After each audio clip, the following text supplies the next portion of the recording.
अगर इस्लाम के कारण आतंकवाद होता, मेरा सवाल जरा समझ लीजिए, अगर इस्लाम के कारण आतंकवाद होता तो दुनिया के कौन से देश में सबसे ज्यादा आतंकवादी होना चाहिए? इंडोनेशिया में। सऊदी अरेबिया बहुत छोटा है, पता नहीं हमारे बंबई के बराबर भी है कि नहीं। सऊदी अरेबिया बहुत छोटा है, सबसे ज्यादा आतंकवाद होना चाहिए इंडोनेशिया में, दुनिया का सबसे बड़ा मुस्लिम देश। वहां इस प्रकार का आतंकवाद नहीं है। नंबर 2, वो एरिया देखिए, अभी सवाल आपको बताया गया, उसको याद रखिएगा।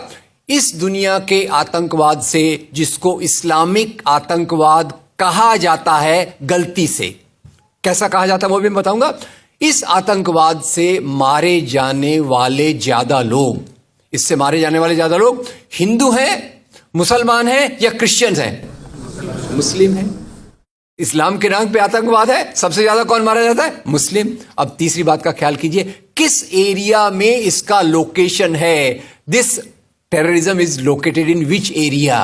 तो उस एरिया की मैं 3 आपको बातें बताता हूं। उस एरिया में, जिसको मैं वेस्ट एशिया कहता हूं, पश्चिम एशिया में 3 चीजें हैं। नंबर 1, वहां रहने वालों में मुसलमान ज्यादा है, यस नो? उसी एरिया में आतंकवाद ज्यादा है, उसी एरिया में तेल का खजाना है। तो आतंकवाद तेल के कारण है कि इस्लाम के कारण है? तेल के कारण है। और तेल का कब्जा कौन करना चाहता है? तेल का कब्जा वो ताकत करना चाहती है जो वॉशिंगटन में बैठे हुई पूरी दुनिया को नचाते रहती है। काम करने वाला कोई और गुनाहगार कोई और बनाया गया। अब ये आया कैसे? तो आपको बता दूं कि ये अल कायदा के जो मदरसे, अब मदरसा अपने आप में खतरनाक शब्द उसमें कर देते हैं, कुछ मदरसों में इस आतंकवाद की ट्रेनिंग दी गई। इस्लाम के कारण गलत। ये जो मदरसों में आतंकवाद की ट्रेनिंग दी गई, उसके पीछे भी जो हाथ था, 2 चीजों का था। सबसे बड़ा हाथ था अमेरिका का। अमेरिका ने $8,000 मिलियन, 7,000 टन हथियार दिए अल कायदा को। उनका ब्रेन वॉश किया गया। इस्लाम के जो 2 महत्वपूर्ण शब्द हैं, माफ कीजिएगा अगर मैं कुछ गलत कहूं, मैं इस्लाम का स्कॉलर नहीं हूं, समझने की कोशिश करता हूं, कुछ मैंने गलत कहा तो उसको माफ कर दीजिएगा। तो 2 शब्दों को उन्होंने बदल दिया। एक शब्द था जिहाद। जिहाद तो जो है जिहाद अकबर, जिहाद असगर। जहां तक मेरी समझ है, जिहाद अकबर का मतलब होता है अपनी बुराइयों के खिलाफ लड़ना।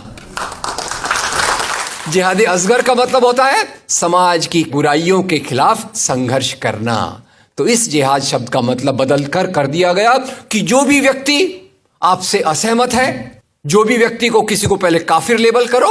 अब काफिर का भी एक बहुत अलग मतलब है, I won't go to the details of that.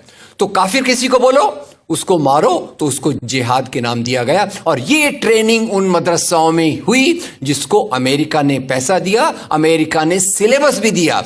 और तो और मेरी समझ है, मदरसों में कुरान की ट्रेनिंग देते हैं।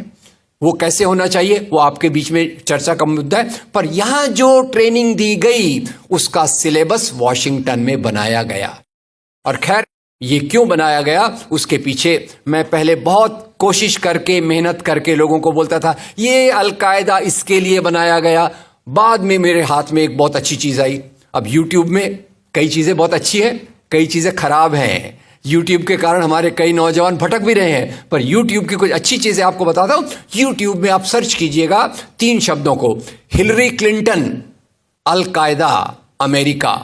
उसमें आपको 4.5 मिनट का एक वीडियो मिलेगा जिसमें हिलरी क्लिंटन बताती है, मैं नहीं कह रहा, हिलरी क्लिंटन कहती है कि हमको रशियंस के खिलाफ लड़ना था।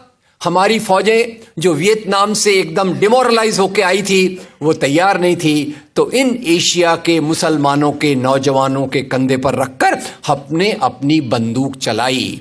हमने अल कायदा खड़ा किया, हमारा काम हो गया, हम अपने हाथ धो लिए और हम अपने वापस आ गए। तो यानी हमने कैंसर के बीज डाल दिए, हम तो अपने देश में सुरक्षित हैं। उसका जो नतीजा भुगतना हो वो एशिया के लोग भुगते, वेस्ट एशिया के लोग भुगते। और उसी के साथ 9/11 के बाद, उसी के साथ अमेरिकन मीडिया ने एक सबसे खराब काम किया, the most anti human act in the history of Mankind. मैं पूरी जिम्मेदारी से ये शब्द कह रहा हूं। क्या किया था अमेरिकन मीडिया ने? अमेरिकन मीडिया ने धर्म को आतंकवाद से जोड़ दिया।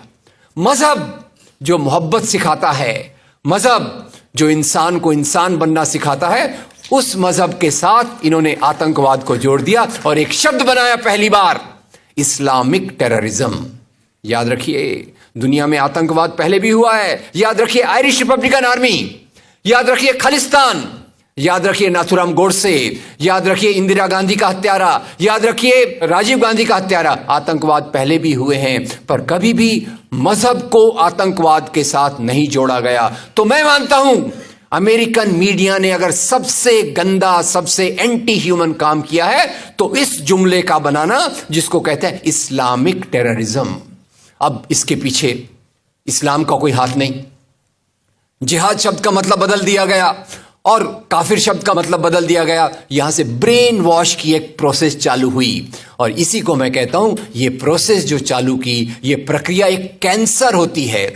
मेरा थोड़ा मेडिकल बैकग्राउंड है, मैं जानता हूं कैंसर शुरुआत में होता है, आपने ट्रीट कर लिया तो ठीक है, जब वो फाइनल स्टेज में जाता है तो पूरी दुनिया की बर्बादी करने पे तुल जाता है। और वही बात अलकायदा के साथ हुई।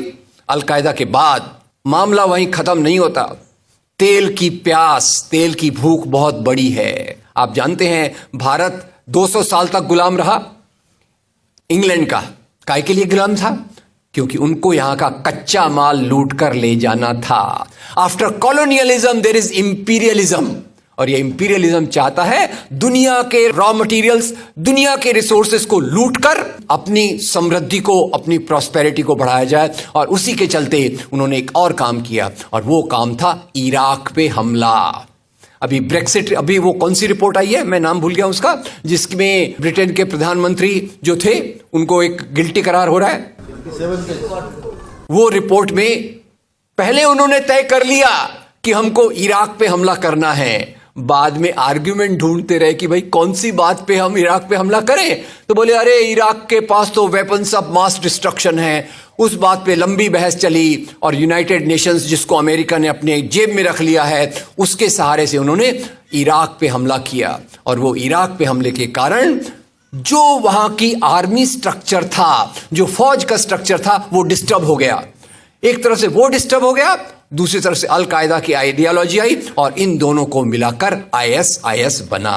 काम है इस्लाम का नाम, इस्लाम के नाम पर जो काम हो रहा है वो वास्तव में it is a design of imperialist powers to control on the oil resources of the world. इससे गंदी बात दुनिया में कोई नहीं हो सकती कि मजहब के नाम पर एक पॉलिटिक्स, मजहब के नाम पे आर्थिक समस्याओं को अमेरिका हल करने की कोशिश कर